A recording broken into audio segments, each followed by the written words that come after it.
Have you ever felt your own mind betray you? You try to focus, to pray, to draw just one still breath, but the noise inside just won't stop. It's constant, it's relentless, it's tormenting. You carry faith in one hand, and in the other hand, you carry reason. Or maybe I should say, in the other hand, you carry the certainty that you think comes from knowing things. That's where my story begins. That tension that exists between belief and understanding is where my journey starts. I am Faithfulness Okom, and this is Crossroads, a journey through the questions that live between faith, fear, and everything that makes us truly human. I've always loved to talk. I love speaking. If you know me, you know I was a serial debater. I won many trophies and awards. My wife jokes that I find a way to infuse that into every conversation. And look, I'll be honest. I loved and still love that competitive adrenaline. The braggadocio, the bragging rights that, I could get from that environment. But the reality is that debating was not just ego for me. It was, in many ways, an escape. It was a place where I could really just be myself. A place where reason had rhythm. And where all my emotions could finally make sense. For a few minutes, the chaos of the world just seemingly obeyed the laws of logic. And that was a feeling that I really loved and relished. And I mean, I've always figured that if I was ever going to start a podcast, it would be about something cool, like sports, culture, politics, law, the things that make you sound current and sharp and intellectual. Certainly not this, not faith. Because let's be honest, faith doesn't exactly trend, does it? It's quiet, it's slow, it's demanding. It doesn't ask you to win. It demands that you trust. And for someone like me, you can imagine that was really the hardest part, because I have trusted my mind all my life. Logic was in many ways a safety net for me. But faith doesn't promise you safety. It demands surrender. It tells you to stay still when reason and logic screams at you to run away. It tells you to believe when every single drop of certainty just runs out. And maybe that is the exact point where wisdom really begins. When your intellect finally learns to listen. My journey with faith wasn't sudden. It was a climb. It was an uneven, steep, and an often lonely climb. I grew up in church. My parents are pastors. So you can imagine that, faith was like background music, growing up. It was the background music of my life. Both of my parents worked really hard to make faith feel warm to me, although they had very different styles. My dad, on one hand, was unwavering, to ensure that we consistently were present and grounded in church and in culture. But my mom was more tender. She paid particular attention to me. She was quite steady, quite prayerful, quite consistently available to my spiritual needs. And she really did her best to make faith feel like home to me, even at the point where I didn't understand, answers, or I didn't have answers to many questions I had, or didn't understand the complexity of sermons. But around the age of 7, something shifted. I started having anxiety, and it wasn't because anything bad happened or any particular trauma. Like it just appeared, and it stayed. I would have panic attacks every now and then. Even when my siblings and I went on vacations, I'll get unusually homesick. It was like my body was somewhere else, but my mind wanted to be home, to be safe and grounded. And so from that point on, I carried this strange, constant pull upward, you know, toward meaning, toward heaven, toward something more, something transcendent. I still remember vividly when Michael Jackson died. It was like a bus stop in my mind, like one of those quiet landmarks where all your childhood just seems to pause for a second. I was around, 11, 10 or 11, and I wasn't and I wasn't a Michael Jackson fan. Gone to my head, I couldn't name you three of his songs, and maybe that's a red flag for some of you. But I remember quite vividly that night I looked up to the sky and I asked myself, where did he go? And I remember that was really the first time that eternity really stopped being a Sunday school topic to me and became real. It became a very tangible and undeniable question for me. I loved God. I really did. But the thought of him really terrified me. Faith kept drawing me in, but simultaneously, sometimes it felt like I was staring down into an endless, overwhelming sky. I was in and out. I was really desperate to believe, but at the same time, I was absolutely terrified of what that belief might uncover.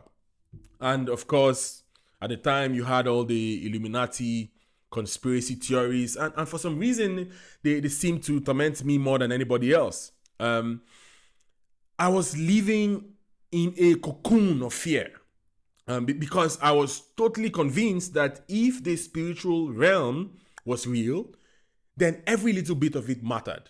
And the reality is that when you carry that kind of weight, especially as a teenager, even your own imagination starts to feel quite threatening to you. And that's why I couldn't watch certain movies or animations, sci-fi, psychological thrillers, stuff like that.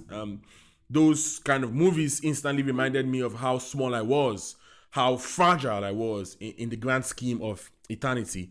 And that was a feeling that I really, really hated. As I got older, that childhood curiosity slowly hardened into skepticism. The smarter I got, the less sense that faith seemed to make to me. It felt fragile, like it couldn't survive too many questions. And the reality is, I had a ton of questions.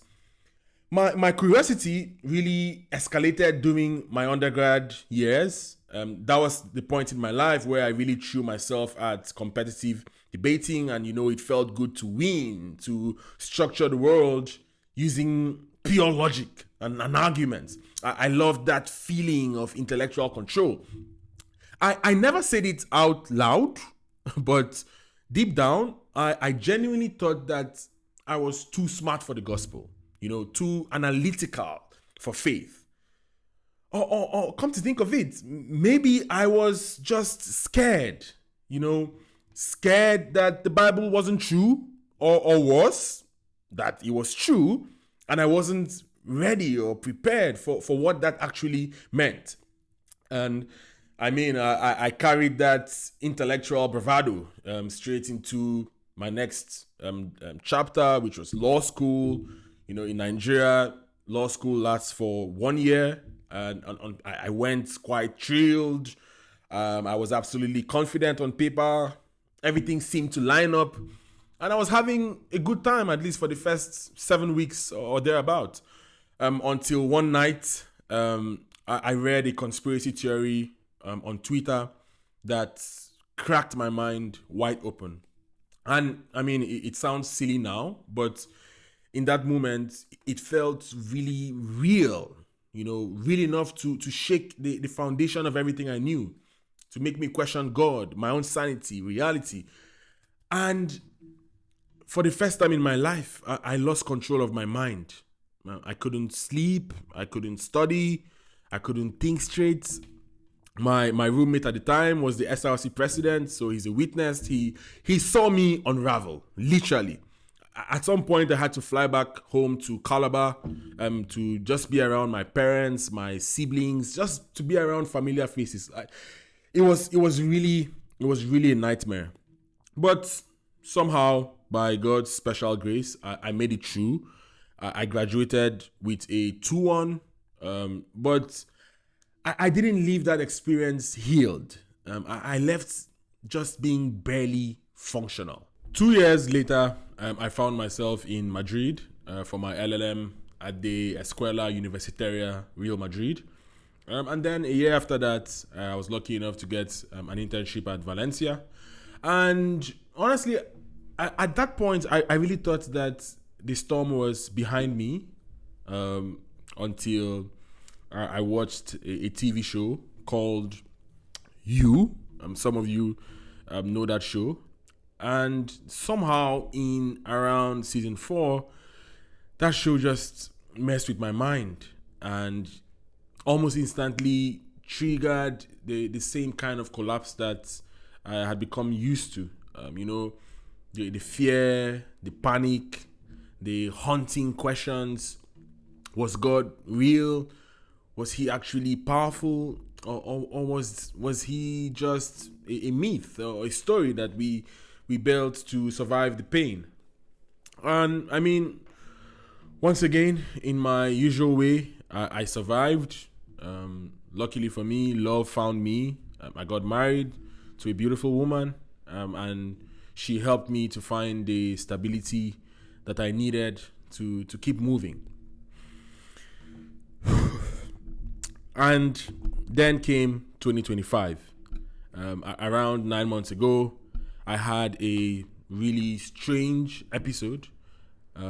This time, unlike the 2 previous times, there was no real trigger, no tragedy, no weird TV shows or conspiracy theories.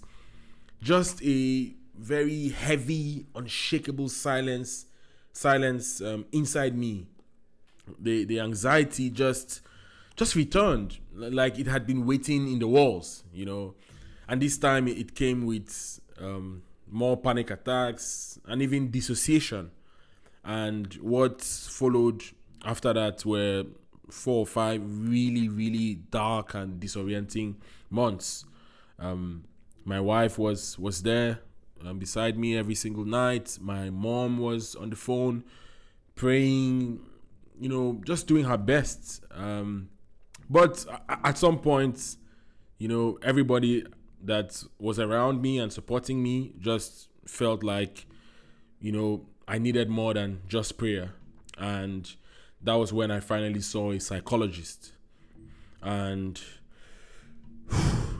therapy helped me to breathe again.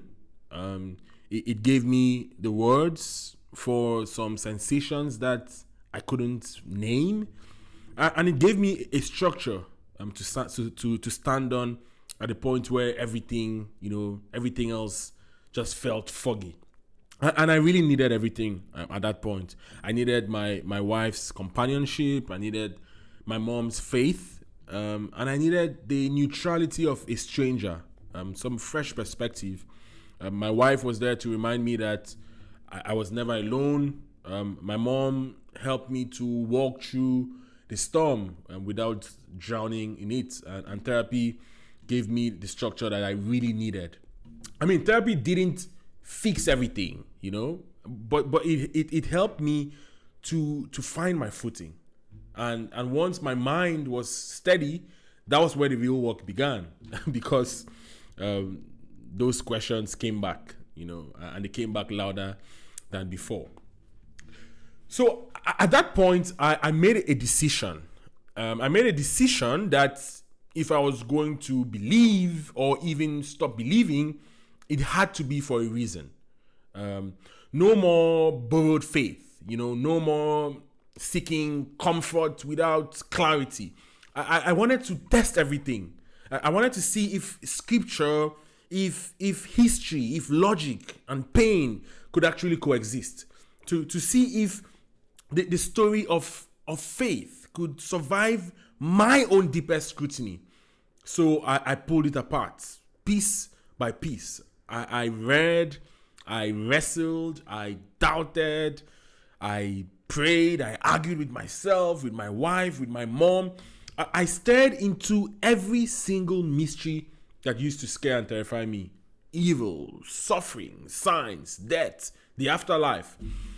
And somehow, the gospel held up. Not neatly, not immaculately, not completely, but just in a way that was strong enough to keep me walking and keep me interested. And maybe that's the whole point, that faith isn't a finish line, but faith is a direction.